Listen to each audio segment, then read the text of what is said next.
Hey guys, and welcome back to my channel. So today will be a video all about how to apply a wig, especially if you have long, curly, or coarse hair. And if you want to see how I fit my thick and curly hair into a wig, just keep on watching. I just finished filming the makeup video for Sailor Neptune, and now I'm actually going to do a mini special in which I teach you a little bit about how to put on a standard non-lace front wig. Now, if you have short hair, you can actually skip quite a few of these steps, but in the 18 years that I've been cosplaying, the question that I've overwhelmingly heard the most is how can you get thick, long, or curly hair into a wig and still make it look good? Now, if you're like me and if you have thick or curly hair, it's definitely a challenge to get your wig to really look good on your head. But these steps will definitely save you a lot of time and a lot of effort. And they've helped me throughout almost 2 decades of cosplaying. Now, the first step is to braid my hair. Now, I like to put my hair into low pigtail braids. Now, if you have like thicker or coarser hair, you can even put more braids in if you want, but this style happens to work for me the best. First step is I will take my existing braid out, of course.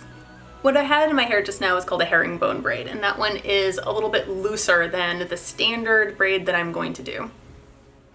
Now I'm just going to separate my hair. You can do this with a brush or comb, but you don't necessarily have to because you will not be seeing this hair in a moment. I'm just going to separate it by hand to the very back of the head, and then secure the first side loosely with a hairband. Now with this next side, I'm trying to get as tight of a braid as I possibly can while still being comfortable. So I'm going to brush all of that hair behind the ears and just try to get it close to my head because my hair is very much thick and coarse.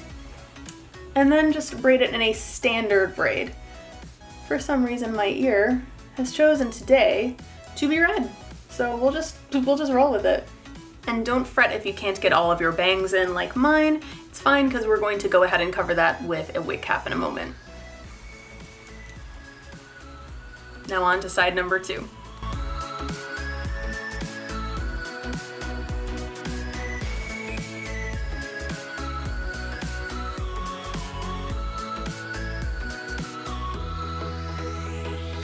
Next step is to put all of this hair into a wig cap. You can get a wig cap at any beauty supply store, or you can go online and it will probably be on sale at whichever wig shop that you're shopping at.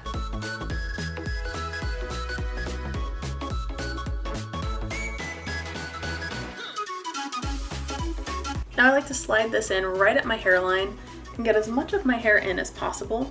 Now it's going to be just a bit lumpy in the back. For most wigs you won't even notice, but I recently got what is called a wig grip at Arda Wigs. This is actually the first time I'll be using it, but apparently this helps the wig to grip onto your head and prevents it from sliding. So I'm really looking forward to using this, and I'm really happy to feature this in the video today.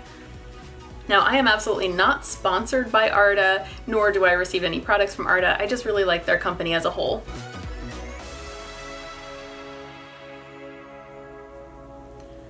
Now with this wig grip, it's made out of a velvet material, and you're going to want to put it so that it is smooth going in this direction, but kind of coarse going in this direction. And you'll know what I mean when you feel it. Really what you want this to do is prevent your wig from slipping. Don't mind my raptor sounds at how excited I am to put on this wig again. Now this beautiful wig is from Arda Wigs. It is the Ferrari wig in the shade Mako Green, which is really, really beautiful. It's perfect for Sailor Neptune, which is the character I'm using it for, because in this light it looks super blue, but in person it looks like a perfect midway between teal and green. Now the next step is to put on the wig. I like to go with the center front of my head first and then stretching it along the back.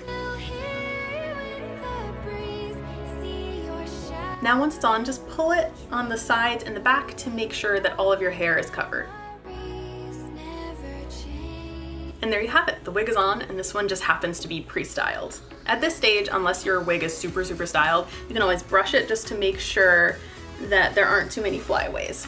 As a final step, I like to continue securing it with some bobby pins.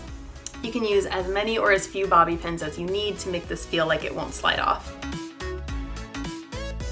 And there you have it, a basic tutorial on how to put on a standard cosplay wig.